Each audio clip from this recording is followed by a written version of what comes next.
A poor girl, late for school, finds a fainted baby locked inside a luxury car. She breaks the window and runs with the baby to the hospital, and when she arrives, the doctor falls to his knees crying. The piercing beep of an old digital alarm clock rang out across the cramped bedroom, cutting through the morning silence like a siren. Emily Carter shot up from her makeshift mattress on the floor, eyes wide with panic. It was already 7:45 in the morning. School had started 15 minutes ago. She cursed under her breath, scrambling to her feet. The quilt she had used as a blanket tangled around her legs, nearly making her trip as she darted to the corner of the room where her clothes hung on a plastic hanger nailed to the wall. She didn't have time to shower. Her hair, still in loose braids from the night before, would have to do. She grabbed a faded hoodie and a pair of sneakers that had long since lost their sole's grip. Her backpack, frayed at the seams, waited by the door.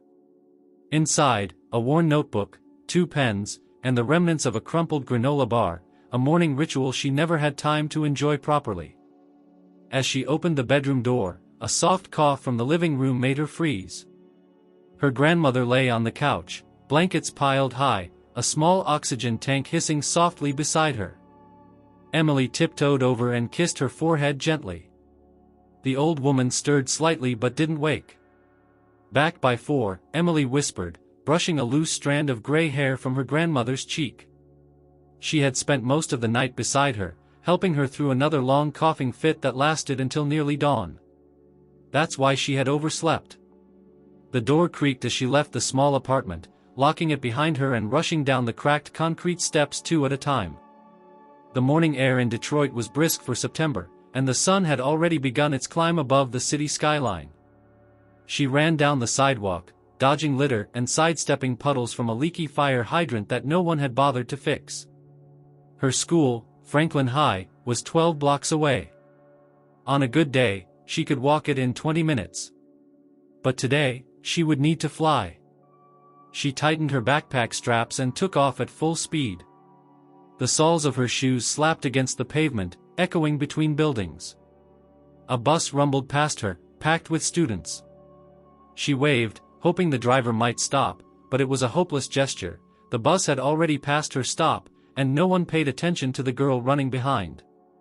She darted across intersections, dodging honking cars and ignoring the insults flung by impatient drivers. Her breath came in sharp bursts, and her legs burned, but she didn't stop. Cutting through side streets and alleys, she passed the edge of downtown, where the buildings grew taller and cleaner. Here, cafes lined the sidewalk, their patios filled with neatly dressed professionals sipping espresso and tapping away on sleek laptops. The world here was quiet and tidy, a stark contrast to the rough streets she had left behind only moments ago. She crossed through a narrow parking lot wedged between a bakery and a boutique coffee shop with gold-plated lettering on the glass, Hazel and Vine Artisan Cafe. It was the kind of place she had never been in. The smell of roasted coffee beans drifted through the air, momentarily making her stomach growl. She might have kept running, would have, if not for a strange sound. A soft, muffled thump. Then a weak cry. Emily stopped, her sneakers skidding slightly on the asphalt. She turned her head slowly toward the noise. The lot was nearly empty except for a few sleek, high-end vehicles. One, a black Mercedes SUV with tinted windows, sat angled in the far corner under the morning sun. She squinted. There it was again. A whimper, faint and desperate. Walking cautiously toward the car, Emily glanced around. No people. No parents. No one loading coffee into a car seat. The street was eerily quiet. She approached the driver's side, then the passenger's side. Inside, barely visible through the glare of the sun on the glass, was a car seat. And in it, a baby. The child was slumped to one side, unmoving, his skin flushed and sweat glistening on his forehead. His tiny chest rose and fell shallowly. Emily's heart leapt to her throat. The windows were all closed. The doors were locked. She knocked hard on the window. Hey! Is anyone there? Her voice echoed off the nearby buildings. No one answered. She circled the car, peering into the back seat.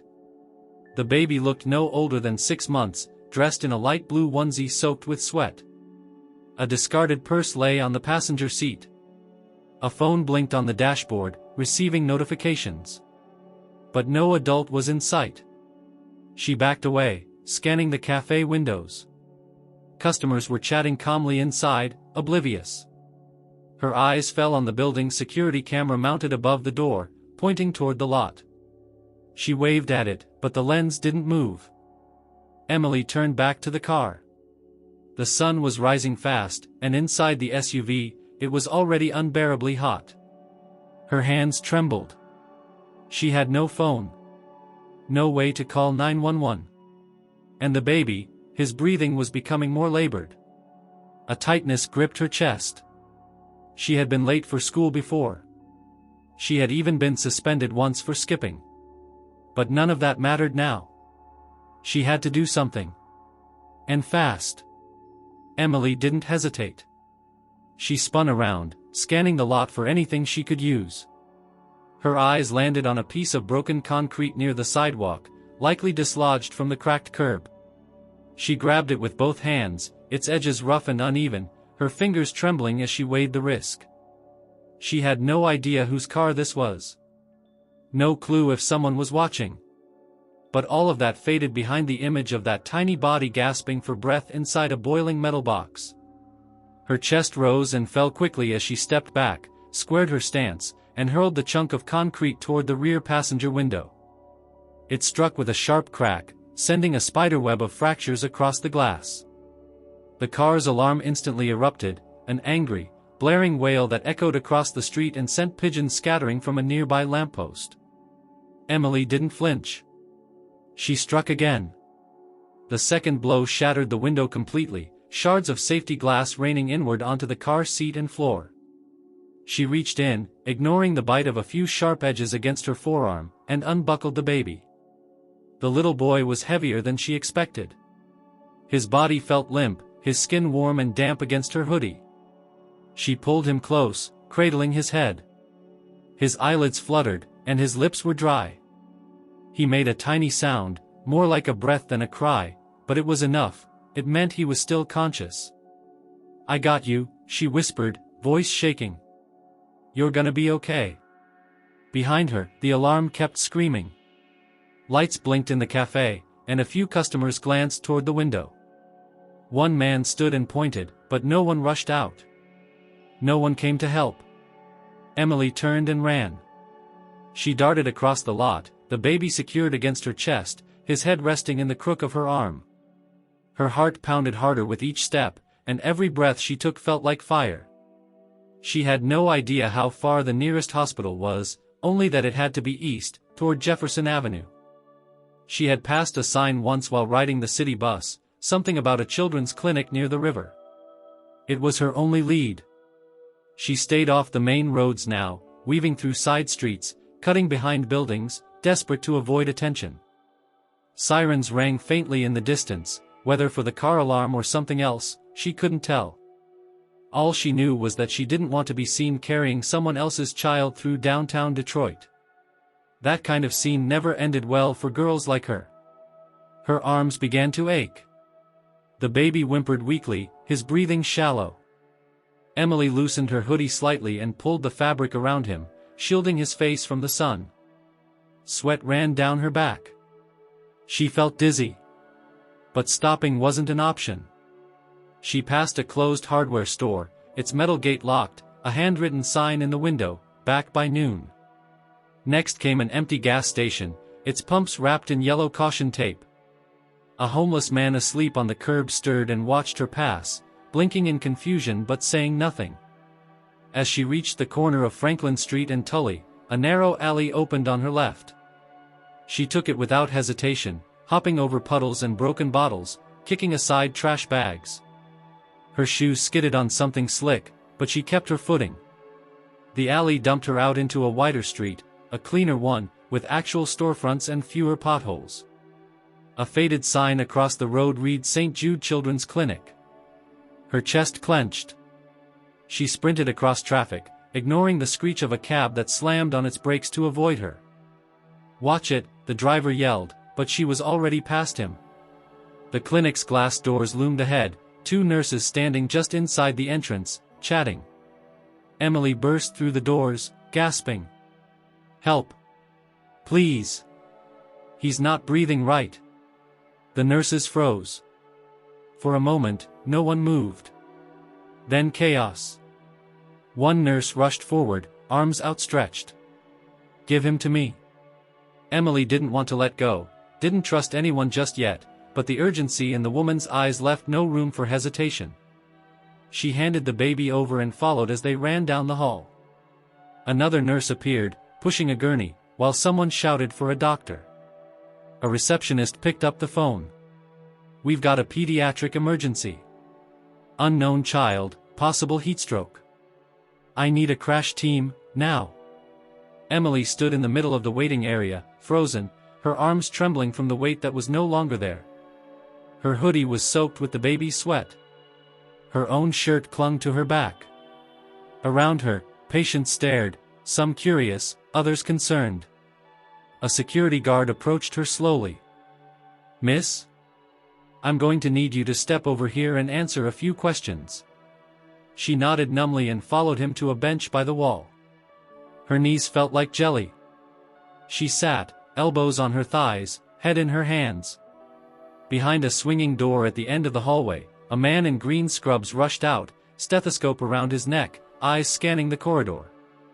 He was in his mid-50s, with a trim beard and deep lines across his forehead. His name badge read Dr. Daniel Prescott. "What's the status?" he called to the nearest nurse. "Pediatric heatstroke." "No ID, no parent." "She brought him in," the nurse replied, pointing toward Emily. Dr. Prescott started toward the trauma room, then stopped. Something about the baby, now lying on the gurney, his chest rising and falling with mechanical assistance, froze him in place. The room around him seemed to vanish. The tuft of hair. The shape of the nose. The way the baby's mouth curved even in distress. His heart clenched. "Rachel," he whispered, and before anyone could reach him, he dropped to his knees in the middle of the corridor. The nurses froze. One leaned down, whispering, "Dr. Prescott?" He didn't answer. He just stared at the baby like he was seeing a ghost. Emily watched from the waiting room, unsure what she had just witnessed. Her legs moved before her brain caught up. She stepped closer, drawn by instinct, stopping just short of the door. She could see the doctor now, still kneeling, one hand over his mouth, eyes brimming with something that looked dangerously close to grief. A nurse stepped in front of her. "You need to stay back, okay?" Emily nodded, retreating slowly. Her mind raced. What had just happened? Why did the doctor react like that? And more importantly, who was that baby? The hallway buzzed with motion again. An orderly wheeled the gurney into a trauma bay. Dr. Prescott stood, wiped his face, and disappeared behind the curtain. Emily was left in the corridor, surrounded by strangers and questions she couldn't answer. But one thing was clear. Whatever she had stumbled into, it was much bigger than she ever imagined. Emily sat alone in a cold, metallic chair near the clinic's security station. Her legs bounced nervously as she rubbed her hands together, trying to get the sensation of heat and glass shards out of her palms. The security guard who had guided her there stood a few feet away, speaking into a walkie-talkie. His voice was low, but serious.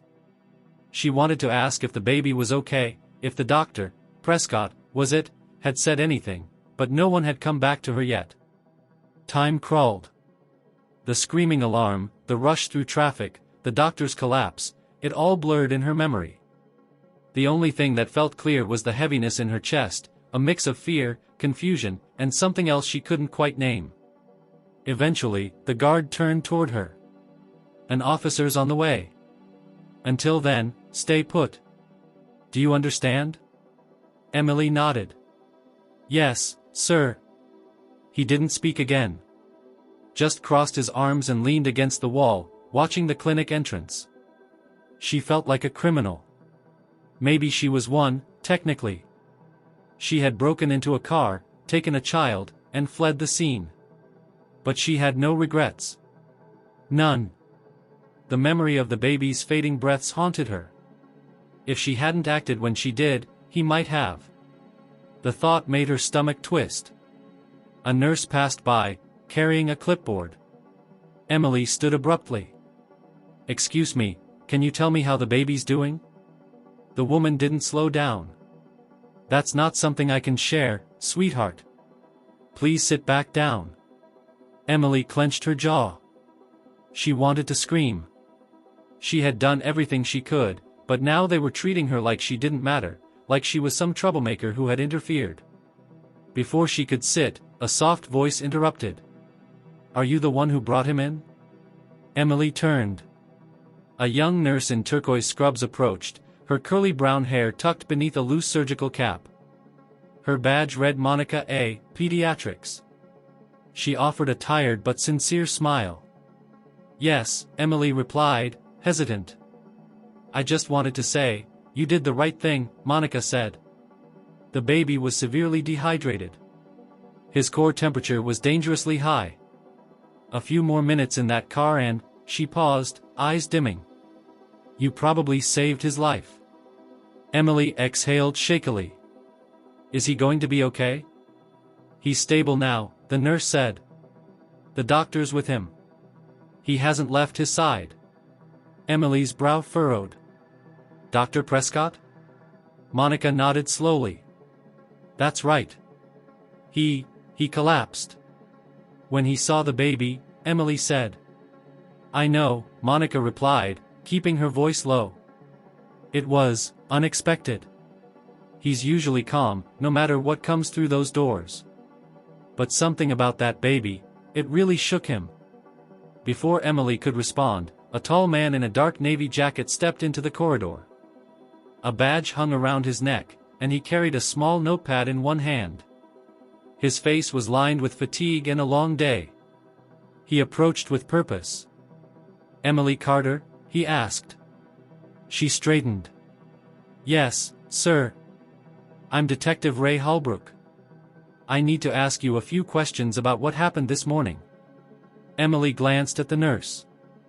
Monica offered a small nod of reassurance, then turned and walked away. The detective gestured toward a side office. Emily followed him inside.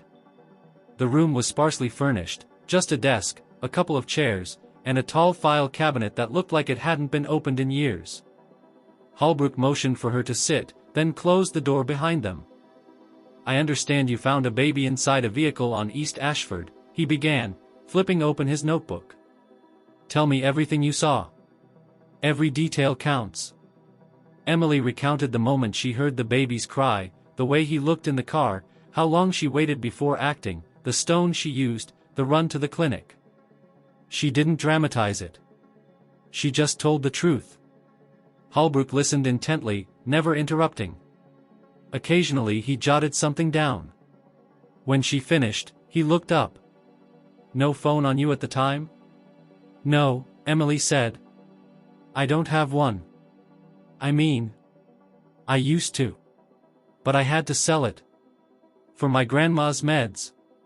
He nodded. "You tried to flag down help?" "Yeah. Nobody stopped." Holbrook rubbed his chin. "And you didn't recognize the vehicle or the child?" "No, sir." There was a pause. Then, a shift in his tone. "The vehicle is registered to a woman named Angela Voss.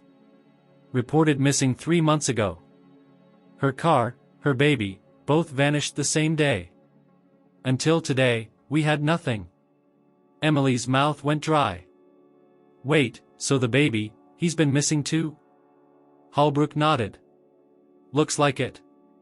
We're running forensics on the vehicle now, and we'll have the full picture soon. But what you did today, it wasn't just saving a life. You may have cracked open a case that's been cold for weeks." Emily blinked, stunned.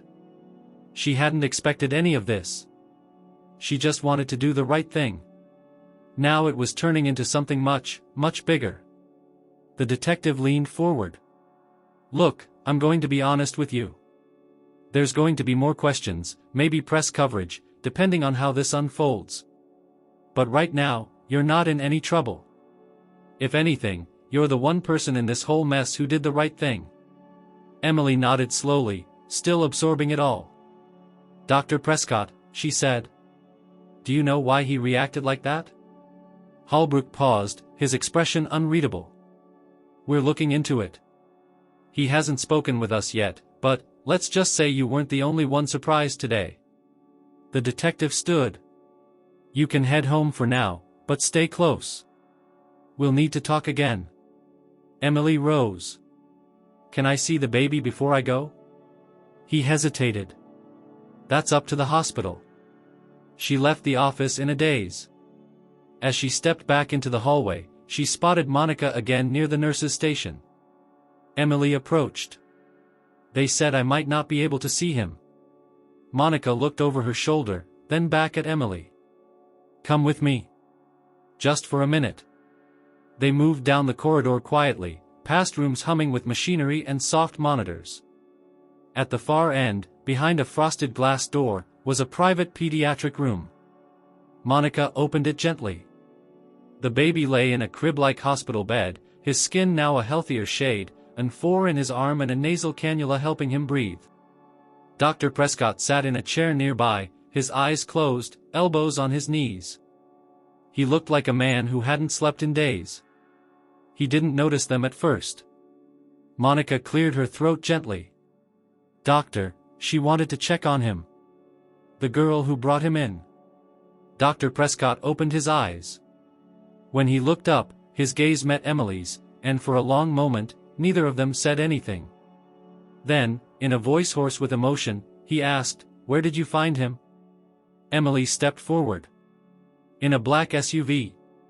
In a parking lot behind a cafe." Prescott swallowed hard. "And he was alone?" She nodded. "Yeah. No one else around." He looked back at the baby. I think he's my grandson." Emily's breath caught. She stared at him, trying to understand. "My daughter went missing almost 2 years ago," he said softly. "She was pregnant at the time. We had a fight. She disappeared not long after. And now, this baby," his voice cracked. Emily stepped closer. Do you think it's really him?" He looked at her, eyes full of something deep and raw. "I don't know. But if it is, then you didn't just save his life. You brought part of my family back." Emily had barely walked 5 steps outside the clinic before the full weight of what she'd done settled on her chest. The sun was higher now, bathing the streets of Detroit in harsh light, casting long shadows between the rows of aging buildings and neglected sidewalks. She paused at the curb, blinking against the brightness.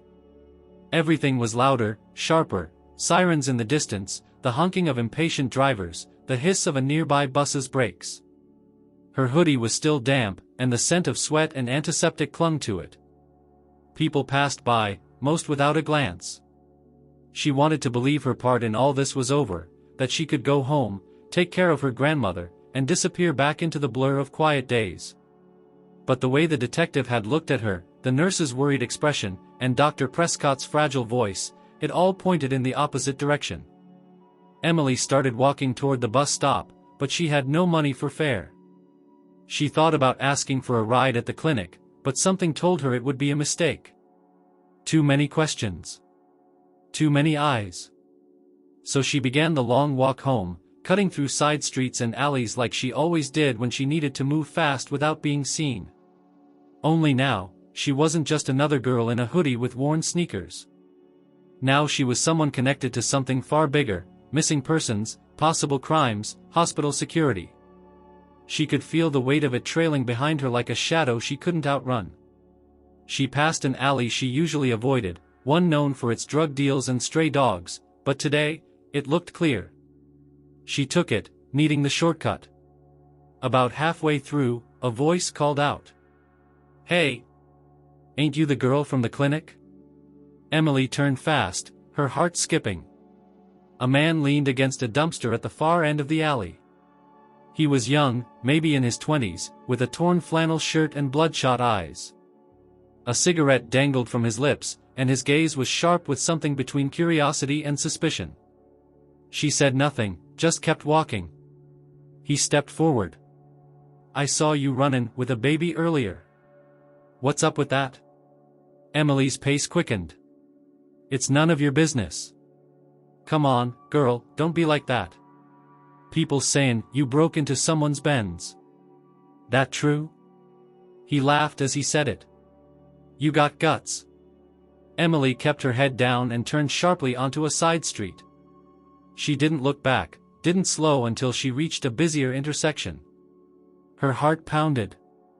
If rumors were already spreading on the street, it was only a matter of time before the wrong people took interest.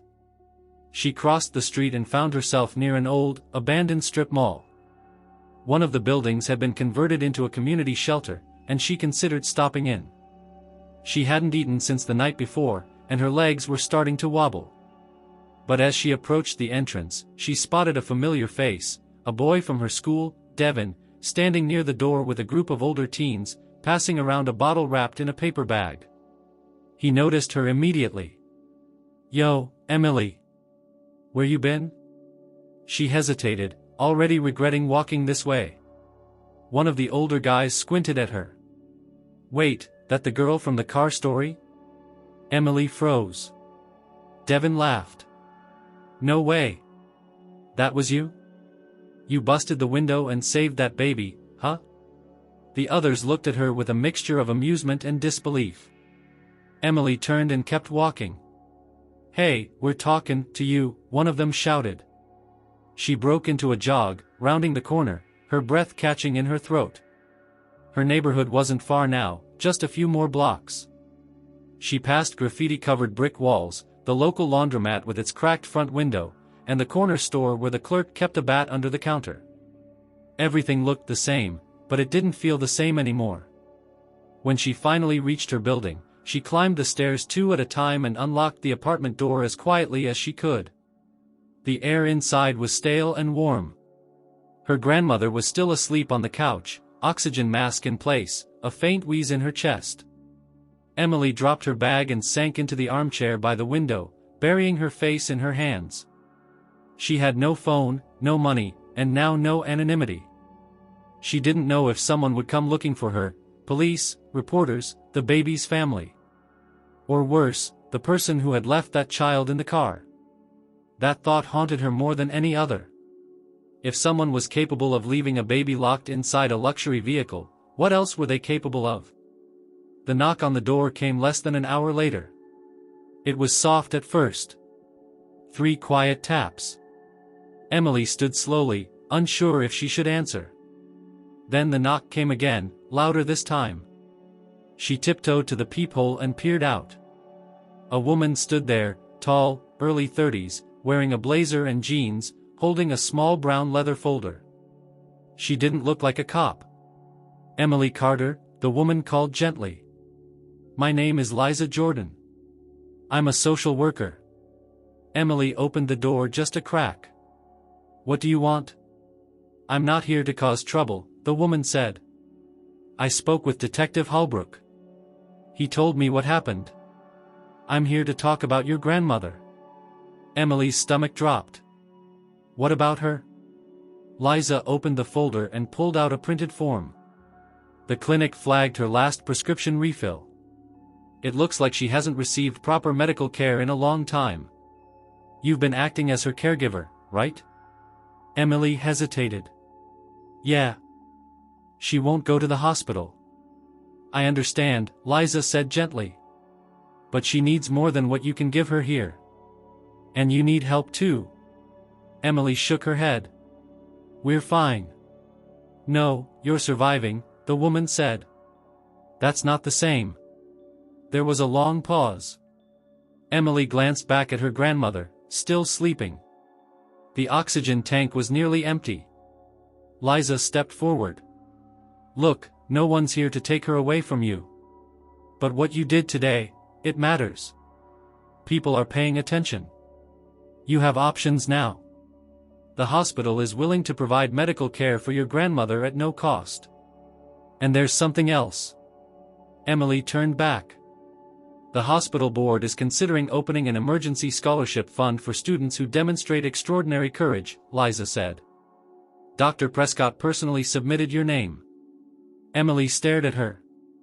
It's not official yet, Liza added. But if it goes through, it could change everything for you. Emily's throat tightened. I didn't do it for that. I know, the woman said with a faint smile.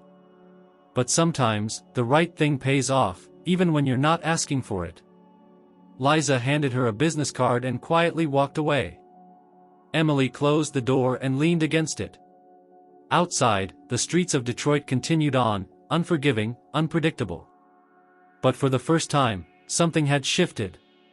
Not in the city. In her. She walked back to her grandmother and sat beside her, holding her hand. There was still a long way to go. But now, she wasn't alone in it anymore. The next morning, Emily woke with a strange mix of dread and determination. The apartment was quiet. Her grandmother was still asleep, her breathing light but steady. Emily moved softly, refilled the water pitcher beside the couch, and checked the oxygen gauge. It was low. Too low. She stared at the dial for a few seconds, knowing she would have to make a decision by the end of the day. The social worker's business card was still on the kitchen table, untouched. Emily hadn't called. She didn't know how to explain what she was feeling, but a part of her still resisted help. Maybe it was pride. Maybe fear. Maybe both. But one thing gnawed at her relentlessly, the baby. She couldn't get his face out of her head, the way he had looked in the car, barely breathing, and how fragile he had seemed in that hospital bed. And Dr. Prescott's reaction. The man had been shattered. She needed to know more, needed to understand the connection. By 10 o'clock in the morning, she had made up her mind. She dressed quickly, pulled her hood over her head, and slipped out. The walk back to the clinic was different this time.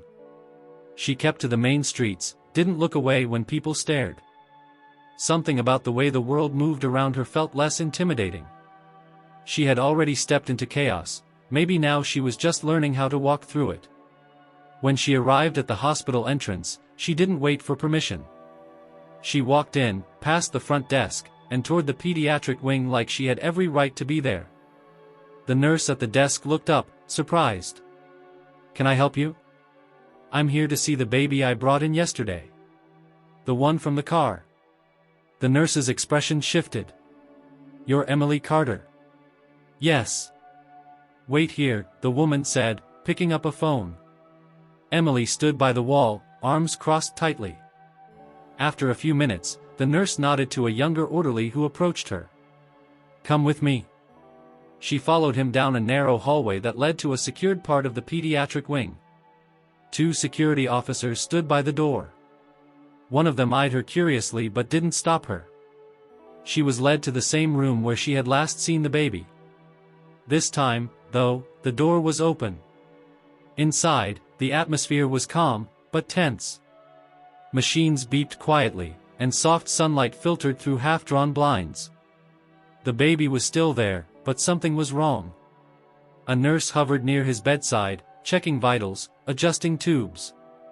A second nurse spoke rapidly into a headset. Emily stepped in cautiously. What happened? The first nurse turned to her, startled. He had a sudden drop in oxygen saturation. Started about 20 minutes ago. We're trying to stabilize him. Emily felt her heart start to race. Is he going to be okay? Before the nurse could answer, Dr. Prescott entered the room, wearing a white coat over dark scrubs, his face paler than usual. Where are we now? He asked. Still low, but climbing, the nurse said. He's responding to adjustments. Respiratory's been called. Dr. Prescott nodded, then noticed Emily. For a second, he looked like he might ask her to leave, but instead, he just nodded once and approached the bed. Emily stood by the wall, hands clenched. She watched the way he worked, focused, precise, but also tense. It was personal. She could feel it in every motion. After a few minutes, the baby's vitals began to stabilize. The oxygen monitor gave a softer tone. "Dr." Prescott exhaled slowly, then sat down in the chair beside the crib, rubbing his temples. Emily approached quietly. "Is he out of danger?" "For now," the doctor said. "But we'll need to monitor him closely. Infants with heatstroke can have delayed complications. It's not over yet." She looked at the baby, his tiny body rising and falling under the blanket. "I didn't know it could hit this hard, this fast." "It can," Prescott replied. "Especially in young children. Their bodies can't regulate temperature the way adults do." He didn't look at her, but his tone had softened. After a long silence, he added, "Thank you for coming back." Emily hesitated. "I couldn't stop thinking about him. Or about you. What you said yesterday." Prescott finally looked up. His eyes were red-rimmed, but steady. "I was out of line." "No, you weren't. You were scared. I get it." He stood slowly and walked to the window, folding his arms. "My daughter, Rachel, she disappeared nearly 2 years ago. We had an argument. She was 19, pregnant, and convinced she didn't need anyone. I tried to stop her from seeing the man she was dating. He had a record, and something about him just set off alarms. But she was stubborn. One night, she left. That was the last time I saw her." Emily didn't interrupt. "I reported her missing," he continued. "But the police didn't have much to go on. She hadn't been abducted, she left on her own. At least, that's how they saw it. Months passed. Then a year. Nothing. No calls. No letters. I thought she might have left the state. Or worse." Emily swallowed hard. "And now, you think this baby is hers?" "I don't know," he said quietly. "But there's a mark on his shoulder. A birthmark. Just like Rachel had when she was a baby. Same shape. Same spot. And the timing, it all lines up. Have you done a DNA test?" He nodded. "I requested one. It's being processed." Emily approached the crib. "He looks stronger today. Even with the scare." "He is," Prescott said. "Because of you." Another nurse entered the room, whispered something to the doctor, and left. Prescott turned to Emily. "There's more. The police recovered footage from a nearby camera. They've identified the vehicle. Your story checks out completely. And, the man who the SUV is registered to isn't Angela Voss." Emily frowned. "But the detective said..." "We were wrong. Angela was the registered owner originally, yes. But the car had been resold under the table. No official transfer. No paperwork. Just money. The new owner is someone with a record. Drug charges. Assault. Possible trafficking." Emily felt a chill crawl up her spine. "You think he's the one who left the baby?" "We don't know yet. But if so, this baby was in danger far beyond heatstroke." She glanced again at the child, a knot forming in her gut. "You think he did something to Rachel?" Prescott didn't answer. His silence said enough. Emily backed away from the crib. "What happens now?" "We wait for the DNA results. Meanwhile, the police are tracking the man down. If this baby is my grandson, I'll do everything in my power to keep him safe." Emily nodded slowly. "Good." Prescott turned to her. "And you? What about me? You're a part of this now. Whether you like it or not. If things move fast, if the media gets involved, you're going to be at the center of it." Emily looked away. "I didn't ask for any of that." "I know," he said. "But sometimes, the world chooses you anyway." She didn't respond. After a long pause, he added, "Would you stay?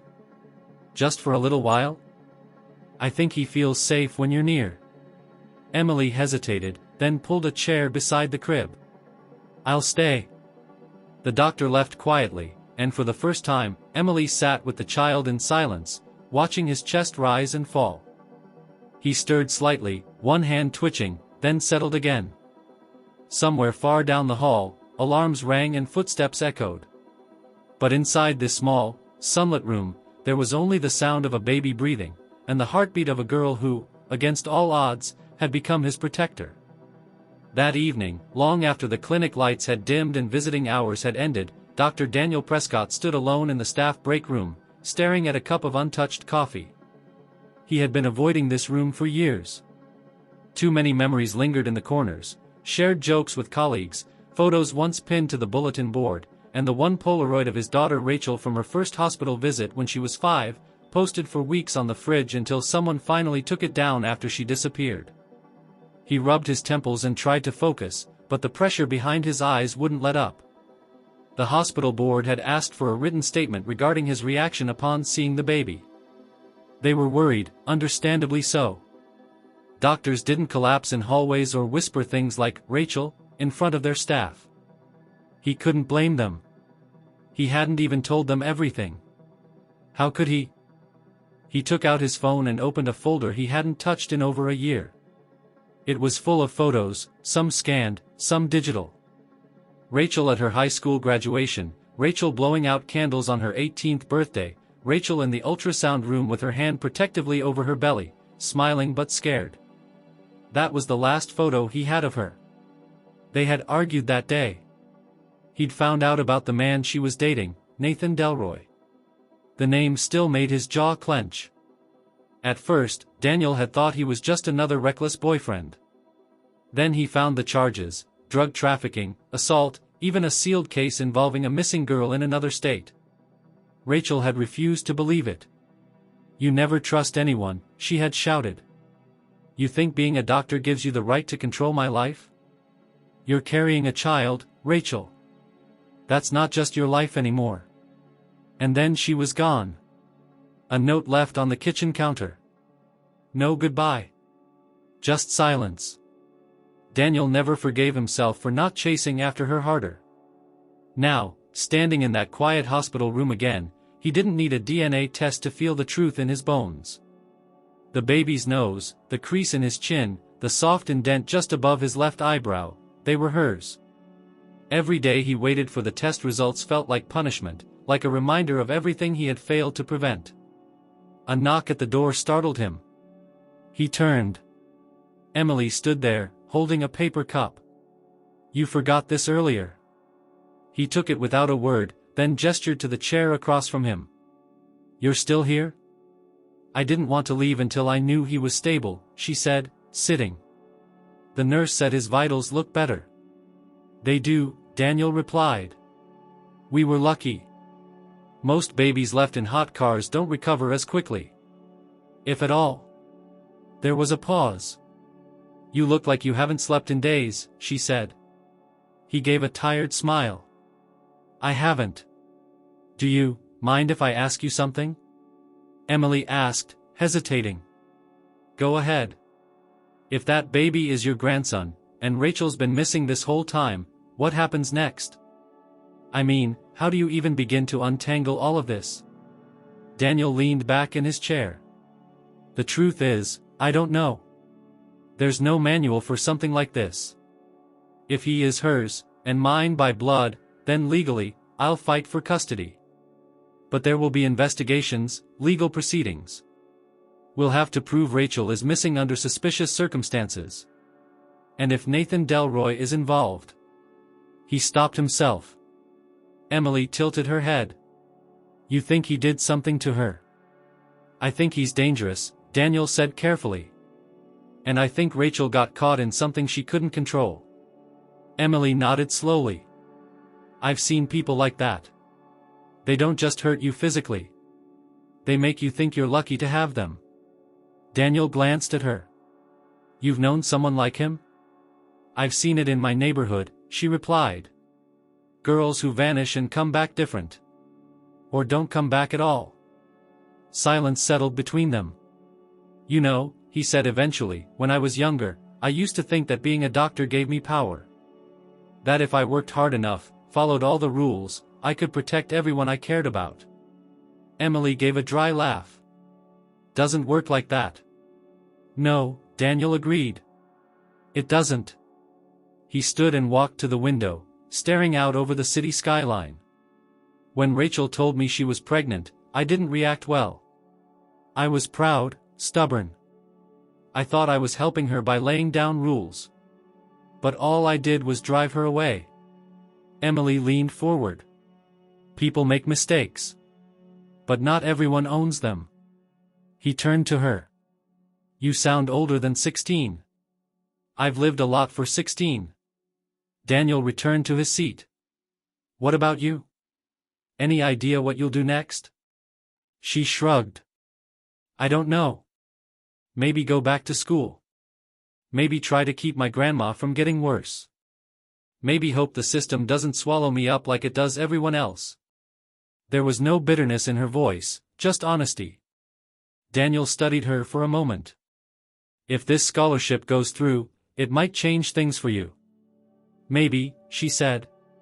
But it won't fix everything. Just make surviving less hard. He nodded, understanding. That's still something.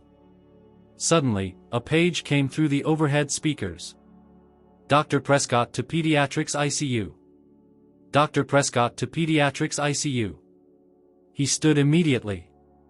That's him. Emily followed. They rushed back to the baby's room. One of the nurses was already there, adjusting monitors. The oxygen saturation had dropped again, but not as severely as before. The baby stirred restlessly, letting out a faint cry. Daniel went into action, issuing calm instructions to the staff, adjusting the flow of oxygen, checking the 4-line. Within minutes, the crisis was under control. But Emily saw something the others didn't. As Daniel turned away from the crib, his hand lingered on the blanket for just a second too long. His eyes closed for the briefest moment, as if the weight of everything he'd been holding had just grown heavier. She didn't say anything. Later that night, as the hospital quieted again, Daniel returned to his office and opened a drawer he hadn't touched in years. Inside was a folder marked Rachel Prescott, Missing Persons File. He laid it on the desk, opened it, and stared at the first page. Then he picked up the phone and dialed a number he had sworn never to call again. This is Dr. Daniel Prescott, he said into the receiver. I need access to all sealed case files related to Nathan Delroy. And I want a direct line to the Missing Persons Division reopened. There was a pause on the other end, then a quiet reply. I'll see what I can do. He hung up and sat in silence. The past had found him again. And this time, he wasn't going to run from it. The next day, Emily returned to the clinic after school hours. She hadn't planned to, her plan had been to avoid attention and stay out of the chaos. But when she tried to focus in class, she couldn't hear a word. Not with the memory of the baby's shallow breathing still echoing in her mind. Not with Dr. Prescott's eyes flickering between calm and anguish like someone carrying the weight of 2 lives, his daughter's and the child's. When she walked through the clinic's main doors, the receptionist stopped her. You again? The woman asked, squinting. You're not family. I was told you're not allowed past this point anymore unless someone clears it. Emily stiffened. Why not? You're part of an ongoing investigation now. Hospital protocol. Legal says no unauthorized access to the pediatric wing. But I brought the baby in, Emily said. I'm not trying to interfere. I just want to know if he's okay. The woman shrugged. I can't help you. Emily clenched her fists. Then get someone who can. The receptionist raised an eyebrow but didn't budge. You can wait, but no promises. Emily sat near the entrance, stewing. Minutes stretched into half an hour. She watched nurses walk by, orderlies while patients passed, doctors shuffle between rooms. Everyone was busy. Everyone had somewhere to be. Except her. Eventually, a young security officer approached. His expression was neutral, but his voice held a hint of irritation. Miss Carter, I'm going to have to ask you to leave. Emily stood. Why? I haven't done anything wrong.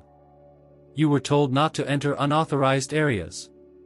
The pediatric unit is restricted now. You don't even know who I am. I know you're not on the approved list. Emily's voice rose. I saved that baby. I pulled him out of that car with my own hands. I carried him here when no one else would help. And now you're telling me I don't even deserve to know if he's alive? A few people stopped walking. A nurse looked over from the hallway. The receptionist shifted in her chair, uneasy now. The guard kept his tone even. It's not personal, ma'am. There are rules. Emily shook her head. There are always rules. And they always work better for people who already have power. What about the rest of us? What about the kids like me who do the right thing and still get shoved aside? The officer hesitated. That moment was enough for her to push further. You're right. I'm not family. But no one else was there when I found him. No one else risked anything. I could have walked away, but I didn't. A voice cut through the hallway. She's right. Emily turned. Dr. Prescott was standing at the end of the corridor, arms folded, coat half unbuttoned. His tone was calm, but there was no mistaking the authority in it. She stays, he said. She has more right to be here than most of us. The guard backed off with a short nod. Prescott approached Emily. Come with me. They moved through the side door into the pediatric unit. As they walked, he glanced at her. You shouldn't have had to fight like that. I'm used to it. They arrived at the room. The baby was asleep, monitors blinking steadily. His color was better. His breathing was even. He's doing better today, Prescott said. He's been responding to treatment. Emily let out a breath she hadn't realized she was holding. Good. They sat in silence for a moment before she spoke again. Why is everyone acting like I'm the problem now? Prescott didn't answer right away. The hospital is under scrutiny. There's a media request for information about the baby. The police are running a deeper investigation into his background. They're afraid anything that happens now will be used against them later. So they're locking things down. But I'm not things. I'm a person. I know. She stared at him. Then why don't they? Before he could reply, a knock came at the door. Detective Holbrook stepped inside. He greeted the doctor, then looked at Emily. We need to talk. Prescott gave a short nod and left. Holbrook took the seat across from her. I just came from the police department. We have a development. Emily straightened. About the baby? No. About you. Her brow furrowed. Me? There's footage, he said. From the moment you smashed the car window. The camera caught the whole thing. You did exactly what you said, no hesitation. No one else in sight. Okay, and? Someone leaked the footage to a local news outlet. It's already circulating online. You're going to get attention. Emily blinked. What kind of attention? Mixed. Some are calling you a hero. Others are asking why a teenage girl was alone, wandering neighborhoods during school hours, and whether what you did was legal. I saved a life. I know. But people always find something to question. There are calls to investigate your background. People are asking about your grandmother, your schooling, your family situation. Emily stood. They're turning this on me? They're trying to make sense of the story. And in doing that, they're digging everywhere. She felt her pulse quicken. So what do I do? You stay calm. You stay honest. And you don't run. That's how the truth wins. She sat again, stunned. I didn't ask for any of this. Holbrook's voice softened. I know. But that doesn't mean you don't have to face it. Later that night, after Holbrook had gone and the baby had fallen into a deep sleep, Emily stood by the hospital window, staring out over the city. She felt small. But she didn't feel invisible anymore. And that, in itself, was terrifying. She turned back to the crib and whispered, "I don't know what's coming next. But I'm not going anywhere." Emily stood outside the police precinct, the late afternoon sun long shadows casting across the concrete steps. She held in her hand a thin envelope delivered by Detective Holbrook that morning. Inside was a subpoena, for her to appear at the station the next day to give a formal statement. The weight of the envelope felt heavier than anything she'd carried so far. Inside the glass doors, the noise of radios and keyboards was loud. She was led through a metal detector by a security officer, asked to leave her backpack and coat in a locker. The building smelled like bleach and old coffee. The kind of smell that makes you aware of every breath you take. Holbrook met her in a sterile interview room, one table, 2 chairs, a single overhead light. He placed the envelope in front of her. "You got this?" he asked. Emily nodded. Her throat felt dry. Her grandmother's breathing came to mind, the baby's face. She swallowed. "Yes." He offered her a glass of water. "Then Saturday, yesterday's footage, the video of you rescuing the child, it's viral.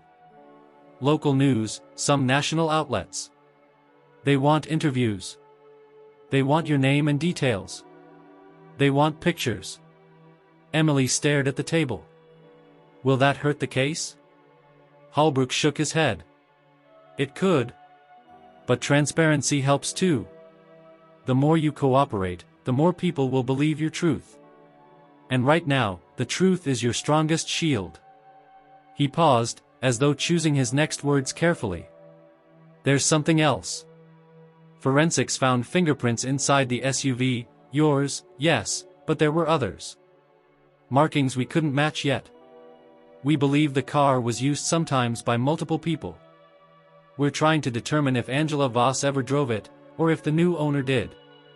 There's suspicion that the child may have been left there deliberately, not by accident." Emily's heart pounded. So someone left him there knowing the danger? We don't know their motives yet. That's what we're trying to find out. Holbrook shifted in his chair. "Also, Prescott filed a request with the district attorney for special legal protection for you. You're a minor, and your identity is being shielded in some news reports because of that. But in statements, you'll need to confirm details. How you found him. What time. What happened immediately after." Emily clenched her fingers in her lap. "I'm ready." The detective nodded. "Good. I know this is hard." Emily left the precinct feeling hollow. Outside, a newsstand showed headlines, "Teen hero or trespasser? Girl saves baby. Sparks debate." She stared at the words. Hero? Trespasser? She felt neither. She just felt exhausted. That night, Emily couldn't sleep. She lay on the couch in her apartment, grandmother asleep beside her, the dim light of the street lamp coming through the curtains. Her mind replayed every moment in slow motion, the thump of the alarm, the strike of the stone, the sound of the glass shattering, the baby's limp body in her arms, Dr. Prescott collapsing, the sweet relief when the baby's chest started rising again. Then the shift, from someone doing what she had to someone under scrutiny, under observation, under judgment. Morning came before she knew it. The envelope in her backpack was a constant weight. She left early, walking to school because she couldn't face the bus stop yet, too many eyes, too many questions. At school, whispers followed her. Phones lifted as she passed in hallways. Teachers looked uncomfortable. Some students stared with admiration. Others with suspicion. Someone posted one of the videos, "Emily rescues baby," with comments ranging from "brave kid" to "what right did she have breaking the glass?" She turned her head and kept walking. After class, she got a message from Liza Jordan, the social worker. "Meet me at the clinic." Important. Emily's heart sank and throbbed. Important meant trouble or opportunity, sometimes both. At the clinic, Emily found Liza, Dr. Prescott, and Holbrook waiting. The meeting was in a small conference room. Prescott looked tired but determined. Holbrook slid into the seat beside her. Liza closed the door behind them. "Thank you for coming," Liza said, voice soft. "We've spoken with the hospital's public relations department. They are preparing a press release. Dr. Prescott wants to make sure the message is accurate, how the baby is doing, that the investigation is ongoing, and that you, Emily, acted with courage and compassion." Emily nodded, wary. "I don't want lies." "No lies," Prescott said. "Just facts." Holbrook showed her a draft. It said, 16-year-old Emily Carter, a student at Franklin High, rescued an infant from a locked vehicle and transported him to the hospital, where Dr. Daniel Prescott is treating the baby for heatstroke and other complications. The Detroit Police Department is investigating ownership of the vehicle and potential criminal negligence. Then a statement assuring that Emily is cooperating with authorities and being supported. Emily looked at it. It felt surreal, seeing her name in print, like something happened to someone else. Liza reached over and put a hand on her arm. "We want your voice heard. If you want to include anything, what you felt, why you did it, we'll put that in. But it's okay if you don't want to speak." Emily took a breath. "I want to say thank you. To the nurse who stabilized him. To Dr. Prescott. To Monica. But mostly, I want people to know, no one else stopped. No one else saw him. Maybe they didn't want to. I did." Prescott nodded. "That's good." Holbrook said, "We'll issue the release in the next few hours. Also, some leads have come in from anonymous tips. Someone saw Angela Voss's car parked behind a motel. Another saw a man meeting someone late at night near the dealership where the car was sold. We're following those." Emily felt hope flicker. But also fear. If they found that man, what if he was dangerous? What if the child's safety was compromised again? When she said nothing, Prescott added, "We'll make sure they know they can't come near you. You may need protection." Emily swallowed. "I trust you." The release was posted late afternoon. Local news picked it up. Emily watched clips at home, footage of her running with the baby, of Dr. Prescott speaking at a podium, of Holbrook answering questions. Her name was said clearly, but no pictures of her face. Her grandmother saw the TV, eyes wide. "You did something very big, Emily," she said softly. Emily nodded but couldn't smile. That night, Detective Holbrook came by the apartment unannounced. He knocked gently, stood in the doorway. He carried a thick file. "Emily," he said. "We found something on the car's glove compartment. A photo. A folded Polaroid. It's of Angela Voss and a man. Behind them is a small bundle, maybe a blanket. It's old and discolored." Emily's chest tightened. "Could have been taken at any time." Holbrook nodded. "Maybe. But witnesses say they saw Angela with a man matching Nathan Delroy's description at a motel 3 weeks ago. We believe he may have been staying nearby under a false name." Emily's breath caught. "That can't be good." "Not yet," Holbrook said carefully. "But it could be the break we need." Emily looked at the photograph in her hand.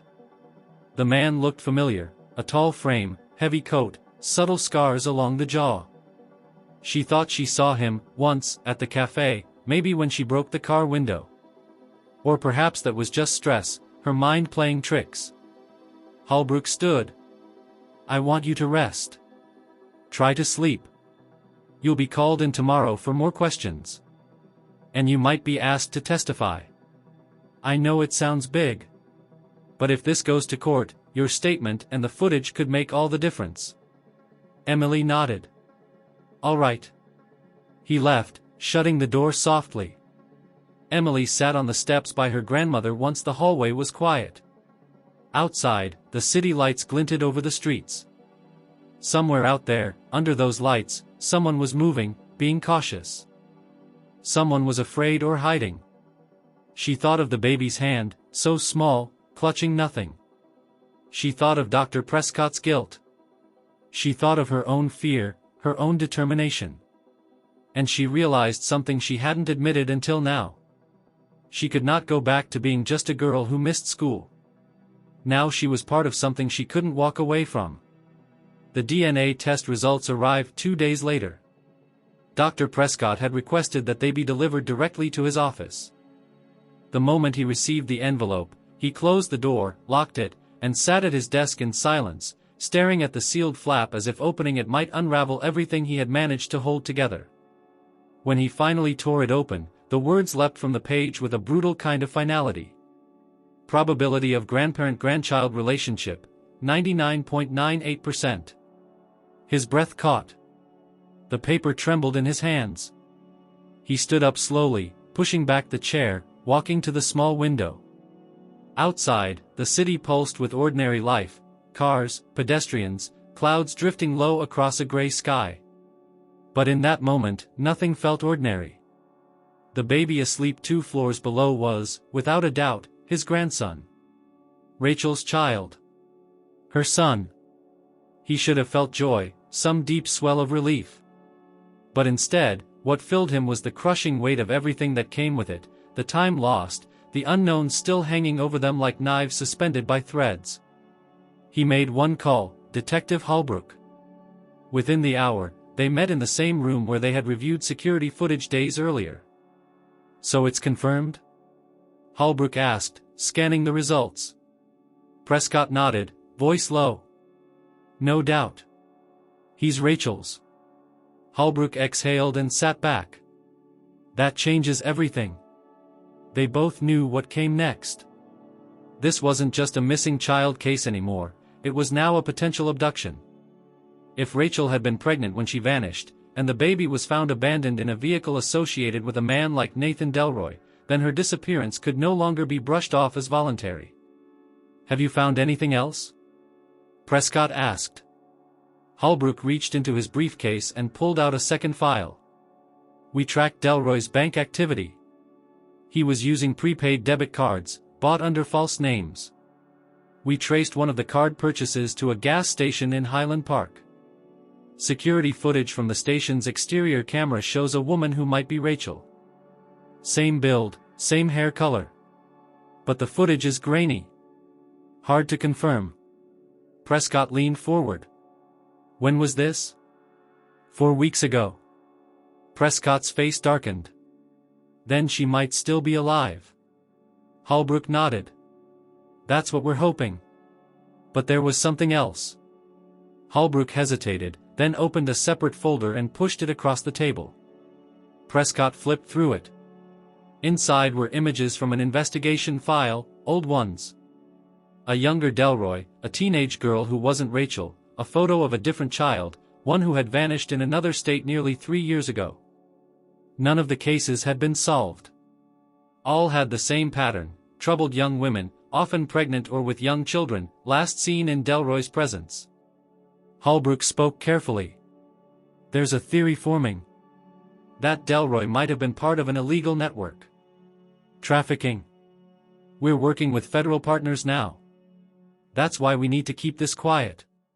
Prescott felt the walls tilt. "You think Rachel was taken as part of that?" "We think she tried to run and paid the price." Prescott clenched his fists under the table. "So what do we do now?" "You stay visible. We want Delroy to feel the pressure. The more you talk about the baby, the more he'll know the net is closing. We think he might try to move. That's when we'll catch him." Back at the hospital, Emily had no idea any of this was happening.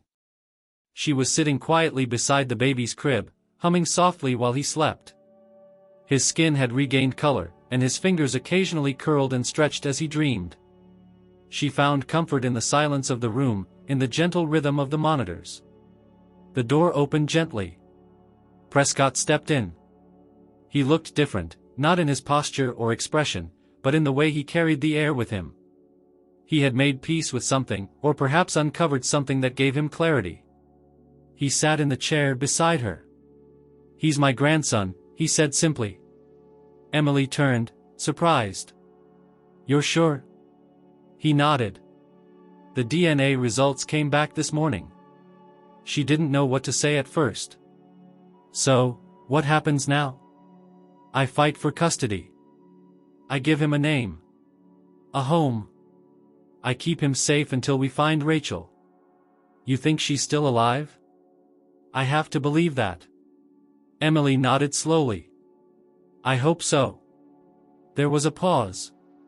Then he added, and I owe you more than thanks, Emily. Without you, I might never have known I even had a grandson. You changed the course of this entire story. Emily looked down. I didn't do it to be part of anything. I just saw a baby who needed help. And that's why you matter in all this. Later that day, Prescott asked her to accompany him to a private meeting with the hospital board. She didn't want to go, but he insisted it would be brief. She didn't expect much. Just paperwork. Instead, what she found was a circle of executives and senior staff gathered in a glass-walled conference room. Prescott spoke first. This young woman did something few adults would do, he said. She risked her safety, ignored fear, and stepped into a moment that demanded courage. She didn't know who the child was. She didn't wait for approval. She acted because it was right. Then one of the board members spoke. We've reviewed the footage, the medical records, and the reports. We believe that Miss Carter's actions saved a life. And we've decided to award her with a full academic scholarship under the hospital's new Youth Impact Grant. Emily froze. A scholarship? She asked. Full tuition, housing assistance, mentorship, the board member confirmed. You'll finish high school, then move directly into our pre-med or public health pipeline if you choose. Emily couldn't respond. Her throat closed up. Everything that had felt so far away, education, security, a future, suddenly stood inches from her. Prescott stood beside her. You earned this. As they left the meeting, Emily whispered, You didn't have to do that. He looked at her. I didn't. But I wanted to. And this world needs more people like you stepping forward.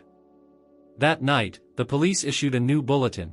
Nathan Delroy was now officially listed as a suspect in a federal investigation. Warrants were issued. Motels were raided. And in a town 2 hours from Detroit, a woman with bruised wrists and tear-streaked cheeks appeared at a roadside diner asking for help. She wouldn't give her name. But the waitress who called 911 remembered the picture she saw on the news earlier that day. The woman looked just like Rachel Prescott. The call came just after midnight. Dr. Daniel Prescott was asleep in his office, slumped in the armchair by the window with a medical journal still open across his lap. The vibration of his phone stirred him. It took a moment for the screen to come into focus. Unknown caller. He answered on instinct. Prescott. A woman's voice crackled on the other end. Doctor. We believe we found Rachel. He sat up straight. Where? A diner off Route 23. 2 hours north.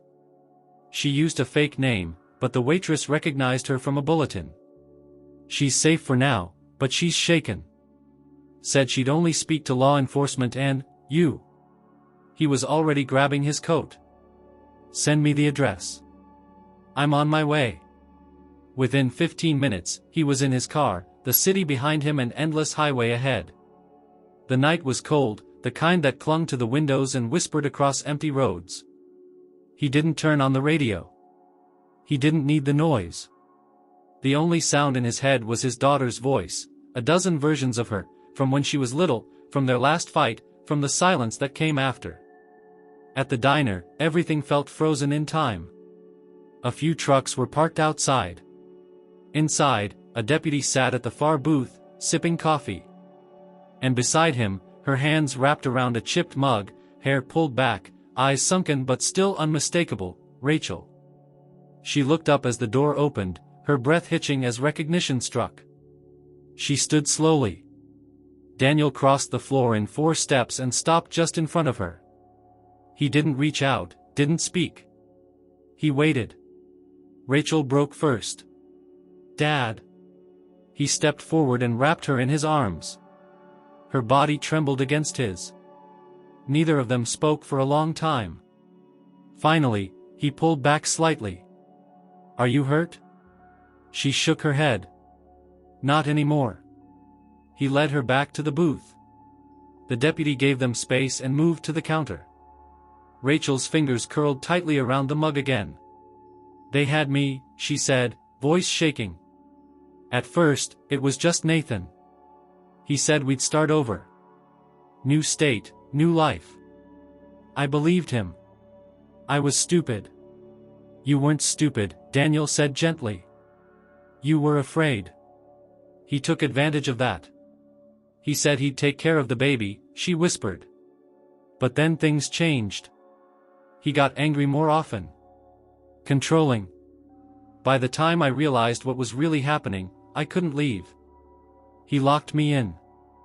I don't even know where we were for most of it." "You're safe now," he said. "I escaped during a supply run," she continued. "He left me locked in the motel room, but I got out the window. I ran for hours.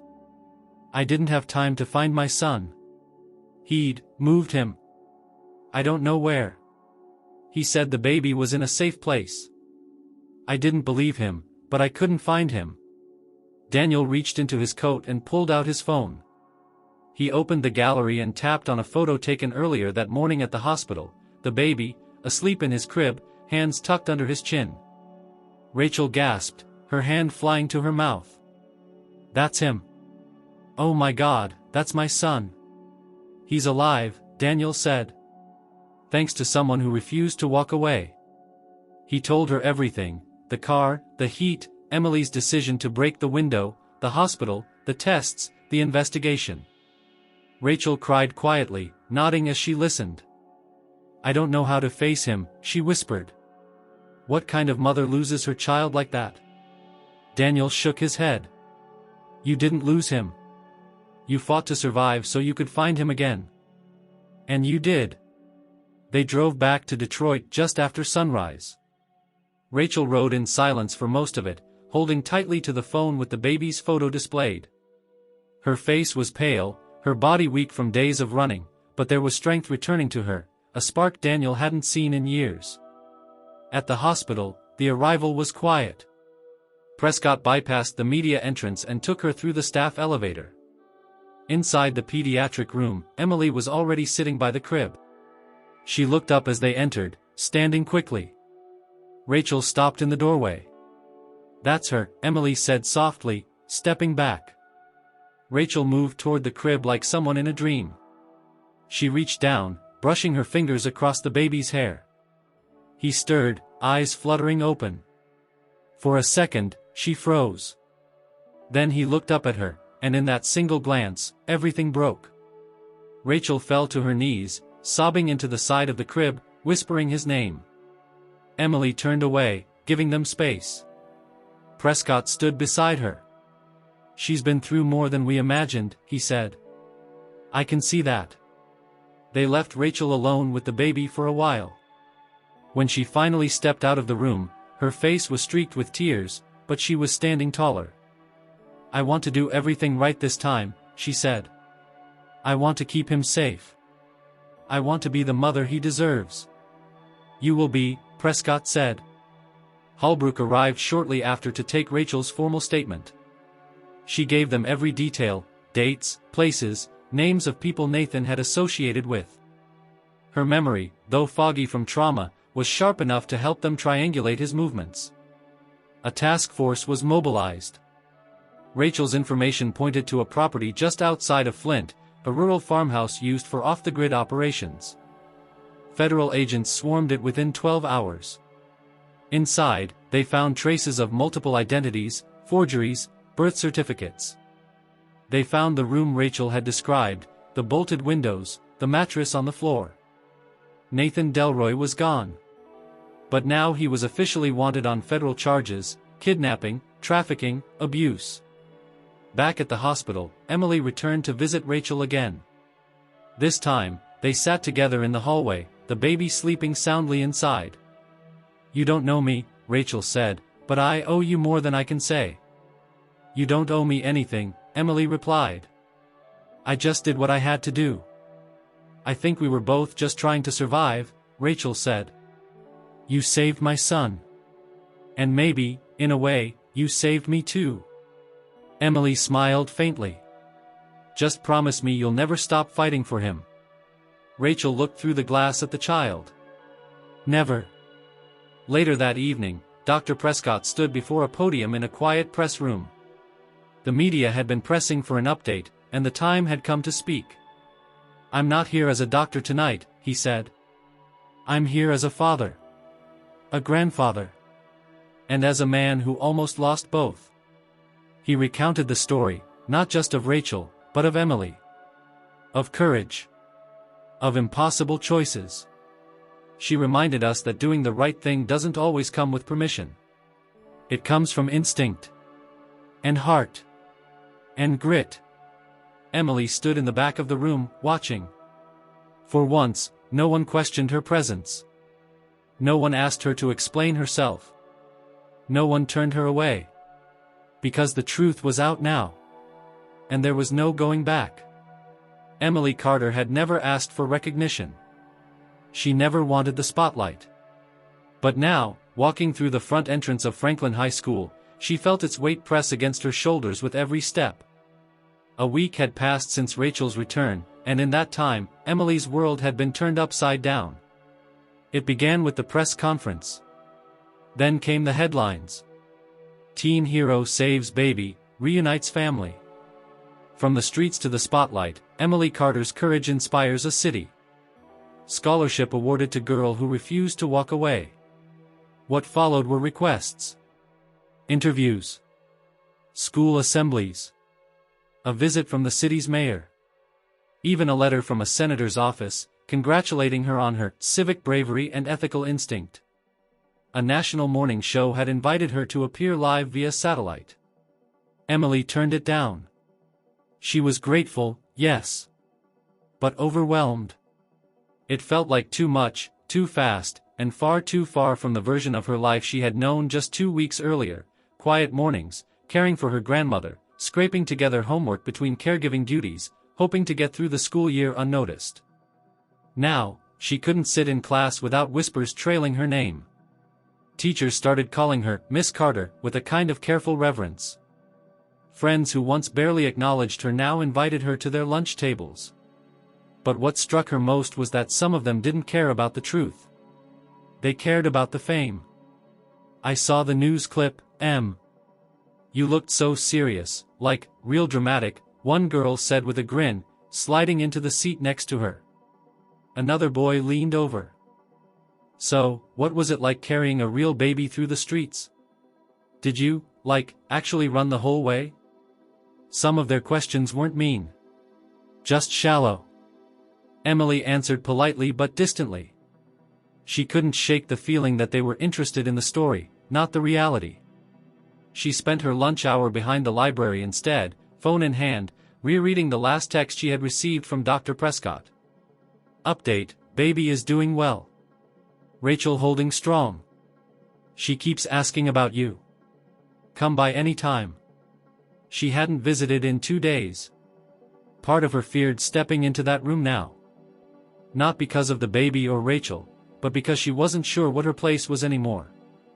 She had done what she needed to do. Now, with Rachel back, maybe she wasn't needed at all. That evening, she took the long route home. The streets of Detroit had softened toward her. Shopkeepers nodded when she passed. A bus driver slowed and waved. The man who ran the bodega on her block gave her a sandwich, saying, "On the house, hero."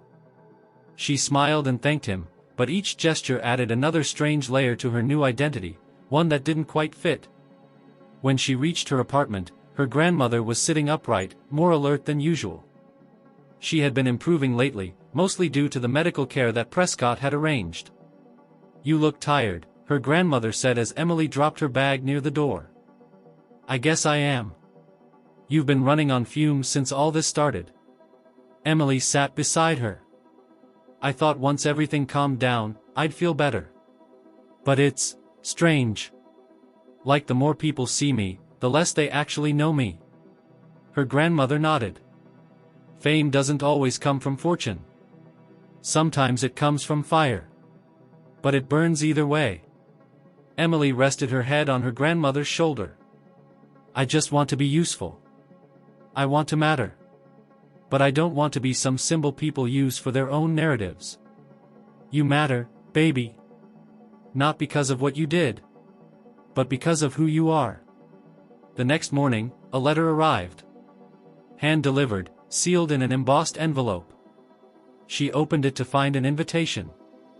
The Detroit Medical Foundation cordially invites Miss Emily Carter to its annual recognition gala, honoring citizens of distinction. It came with a note from Dr. Prescott. I know it's not your thing, but they're honoring you and Rachel both. Please come. Emily almost tossed the letter aside. She didn't want fancy gowns or speeches. But after thinking for a while, she realized maybe it wasn't about her comfort. Maybe it was about standing with Rachel, showing the city that survival and strength come in many forms. That evening, Emily stood before the hospital room door again, hand resting on the handle. Inside, Rachel was holding the baby in her lap, rocking gently in the chair beside the window. She looked up and smiled when Emily entered. Hey, Rachel said. He's been waiting for you. Emily approached slowly. The baby's eyes fluttered open, then focused on her. Rachel held him out slightly. Want to hold him? Emily hesitated, then nodded. She took him carefully, settling him into her arms. He was warmer now, stronger. His tiny fingers wrapped around her hoodie's drawstring.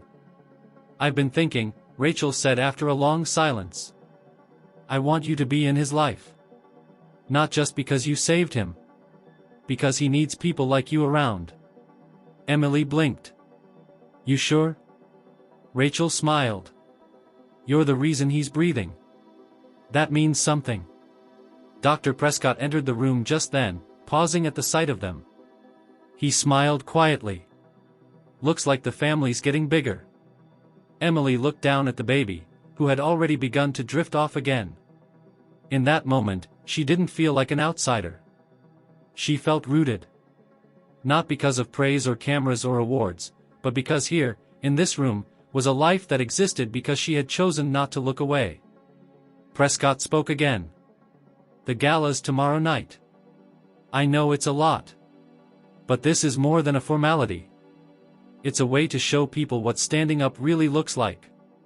And you represent that. Emily met his eyes. I'll be there. Outside, as she walked home through the cool evening air, she felt different. Still the same girl, still the same city, but something had shifted inside her. She was no longer hiding from the weight of the attention. She was beginning to carry it. And for the first time, it didn't feel like a burden. It felt like purpose. The gala was held in the Grand Hall of the Detroit Medical Foundation, a marble-floored venue that felt like it belonged in another world. Elegant gowns and tailored suits moved like clockwork beneath golden chandeliers, and waiters drifted between the guests offering flutes of sparkling water and hors d'oeuvres arranged with surgical precision. Emily stood near the entrance, tugging nervously at the hem of her borrowed dress. It had been offered by one of the hospital staff who insisted she deserved to feel like a star. She didn't feel like one. She felt like a stranger in borrowed shoes. Still, she showed up, because Rachel would be there, because the baby was now stable enough to stay with a sitter at the hospital, and because Dr. Prescott had asked her to. Rachel arrived moments later, wearing a simple navy dress, her hair pulled back. She looked tired but dignified, and when she saw Emily, her smile lit with something deeper than gratitude. It carried recognition. You clean up well, Rachel said, bumping her shoulder gently. Emily shrugged. Still feels like a costume. Everything does for a while, Rachel replied. Even healing. Soon after, Dr. Prescott joined them, dressed in a black suit with a blue tie that matched Rachel's dress. He looked proud, but not in a boastful way, rather, like someone who had seen too much loss to take anything for granted. He offered Emily a reassuring nod. You both being here means more than you know. They took their seats at the front table, facing the podium. Speeches began, brief acknowledgments of the hospital's milestones, donor recognition, volunteer highlights. Then came the evening central presentation, the Community Impact Award. The speaker, a board member, cleared his throat and gestured toward the screen behind him. In our city, courage comes in many forms. But sometimes, it wears sneakers and carries nothing but determination. This year, we honor Emily Carter, a high school student who, in a moment of danger, chose to act, not out of obligation, but out of compassion. The screen flashed images, still frames from the hospital's internal footage, Emily entering the building with the child in her arms, her face pale with urgency. There were no press shots, no glamour. Just truth. As a result of her actions, a life was saved, a family reunited, and a criminal investigation reignited. Emily reminds us that you do not need power to make an impact. You only need a decision. Emily was called to the stage. The crowd stood. Applause swelled around her.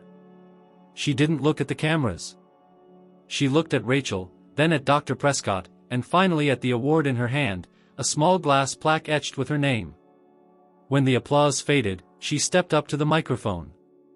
I didn't think I'd ever be standing in a room like this, she began, voice steady.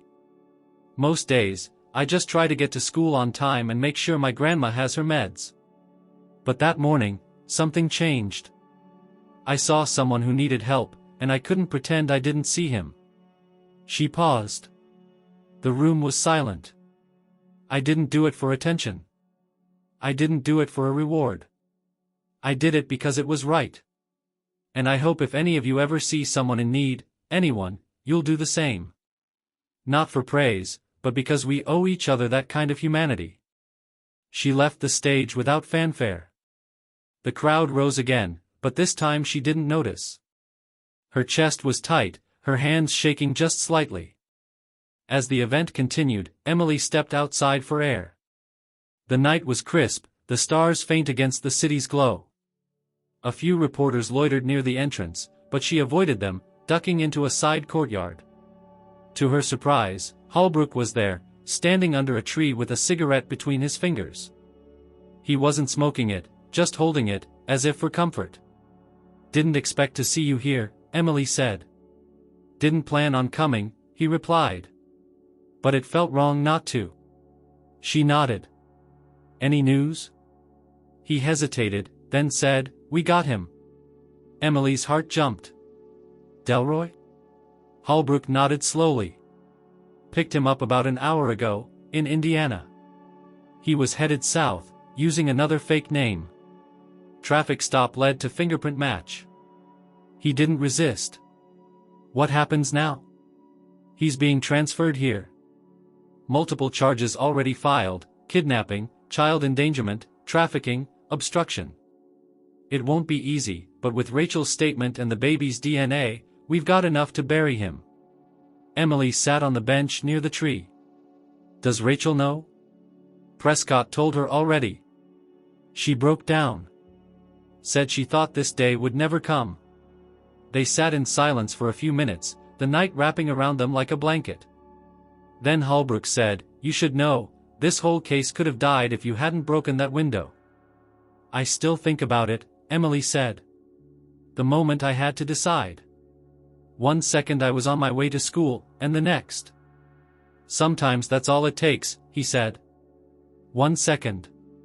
Inside, the event was wrapping up. Rachel found Emily in the courtyard, her eyes still red but her posture strong. I wanted you to hear it from me too, she said. They have him. And I'm going to testify. Emily stood. Are you sure you're ready?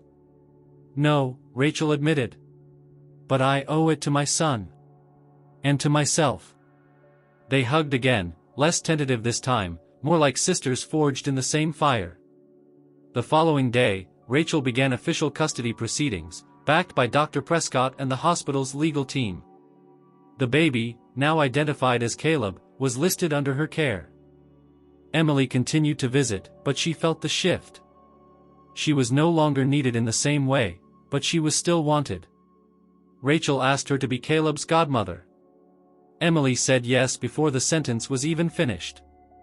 At home, Emily found her grandmother reading a printed news article with a magnifying glass. You made the front page again, she said with a smile. But don't let it change who you are. Emily sat beside her. It won't. The city would go on. The trial would come. Cameras would return.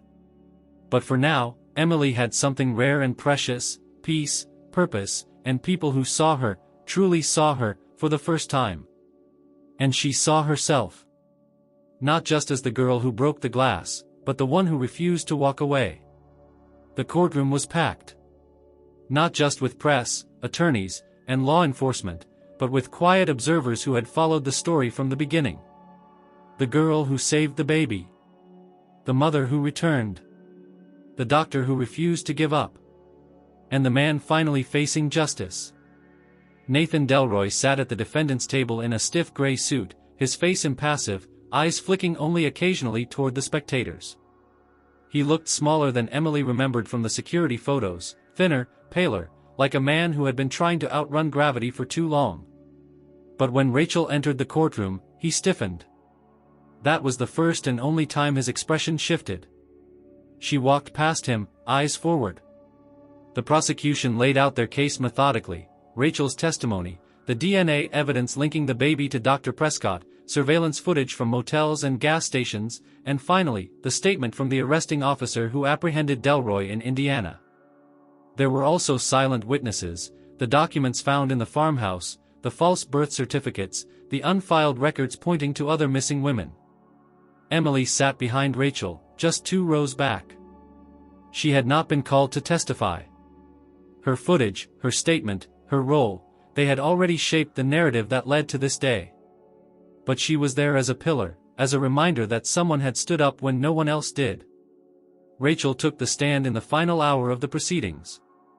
She described her time with Delroy in clear, measured tones, never overly emotional, but not mechanical.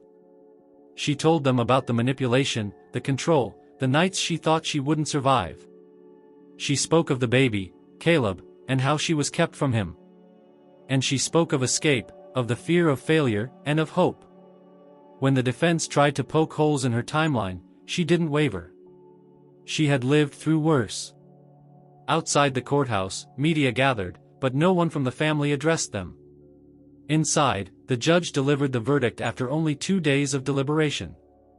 Guilty on all counts. Delroy did not speak. He only looked down at his cuffed hands. Emily watched the gavel come down. Not with joy or satisfaction, but with quiet understanding. Justice, when it came, didn't feel triumphant. It felt necessary. Weeks passed. The story faded from the news cycle. New events took over headlines. But for those involved, life moved forward, one decision, one adjustment at a time. Emily visited the hospital one last time before Rachel and Caleb moved into transitional housing. The facility was modest, supported by the hospital's recovery fund and a local nonprofit. It was a beginning, not a solution. But it was safe, and it was theirs. Rachel greeted Emily at the door. Caleb was sitting in a high chair, banging his hands on the tray and laughing at nothing in particular. "He's teething," Rachel said, rolling her eyes. "Everything goes in his mouth now." Emily laughed and bent down to pick up a pacifier that had hit the floor. "He's getting stronger." "He is. Thanks to you." "No," Emily said. "Thanks to you for coming back for him." Rachel looked at her and said something she hadn't said before, not in court, not in interviews, not even to her father.